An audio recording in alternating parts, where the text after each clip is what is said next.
अगर मैं हमसे कहूँ कि हम जो भी चीज़ें देखते हैं वो अपसाइड डाउन यानी उल्टी दिखती हैं, जो कि एक्चुअली वो नहीं होती, तो आपका क्या रिएक्शन होगा? आप कहेंगे क्या हम पागल हैं कि हम जो चीज़ें देखते हैं हमें तो वो सीधी दिखती हैं। चलिए आज पहले पे बात ही हम इसी के ऊपर करते हैं। बड़ी मज़े की एक एक्सपेरिमेंट 1950s में किया गया था। एक साइंटिस्ट ने अपने असिस्टेंट को गॉगल्स पहनाए थे जो कि चीज़ों को अपसाइड डाउन दिखाते थे। अब एक हफ्ते तक तो उसको चीज़ें उल्टी दिखती रही ऑब्वियसली, लेकिन एक हफ्ते के बाद शॉकिंगली उसको चीज़ें बिल्कुल ही अपराइट दिखने लग गई, बिल्कुल ही सीधी दिखने लग गई, जो कि बड़ी अजीब बात थी। चलिए ये तो एक्सपेरिमेंट था, अब चलते हैं इसके पीछे की साइंस के ऊपर।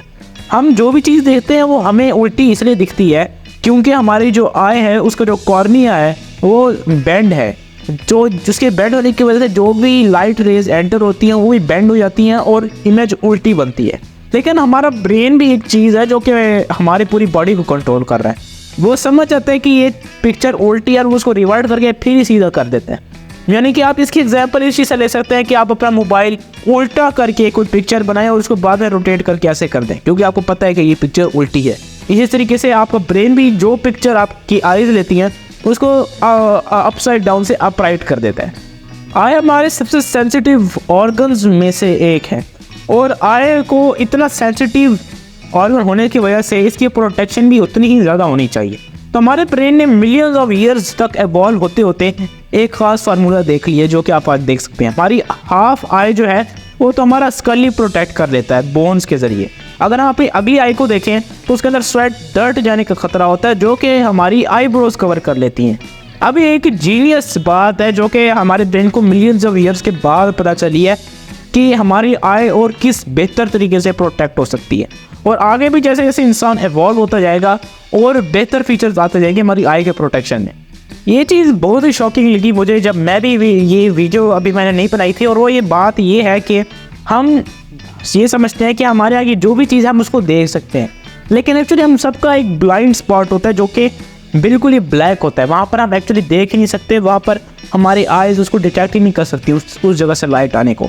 और ये एक्चुअली थोड़ी बहुत आई के कंपोजिशन पे डिपेंड करता है, क्योंकि जो आई है वो एक ऐसी एंगल पे होती है जो कि एक ना एक डॉट ऐसे ज़रूर होता है जहाँ पर वो लाइट कैप्चर नहीं कर सकती। अब फिर हम सारा कुछ देख कैसे सकते हैं, क्वेश्चन ये आता है। इसके मुख्तलिफ आंसर, एक तो ये कि भाई जहाँ आर्टिफिशियल इंटेलिजेंट टूल्स इमेज को एक्सपेंड कर सकते हैं तो ये तो नेचुरल इंटेलिजेंस है। हमारा ब्रेन कुछ साइंटिस्ट मानते हैं कि ऑटोमेटिकली उस मिस्ड इन्फॉर्मेशन को जो है ऑटोमेटिकली उसको एक्सपेंड कर लेता है, क्योंकि उसको पता होता है कि इस जगह तो ये चीज़ आनी है। दूसरी थ्योरी ये है कि जो हमारी दोनों आइज़ हैं वो एक दूसरे के ब्लाइंड स्पॉट्स को कवर कर लेती हैं और थस हमें कोई ऐसा फ़र्क नहीं दिखता।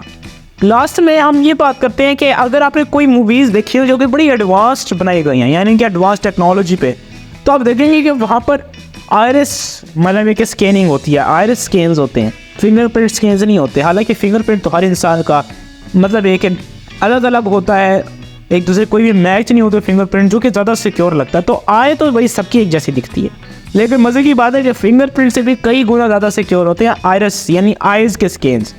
हमारी आयरिस जो होती है उसके 256 यूनिक करेक्टरिस्टिक्स होती है, जबकि फिंगरप्रिंट के 40 भी नहीं होती।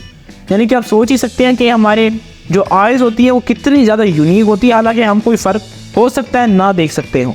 तो दोस्तों आज अपनी वीडियो को ये ख़त्म करते हैं, हम अपनी अगली वीडियो मिलेंगे, तब तक के लिए बाय।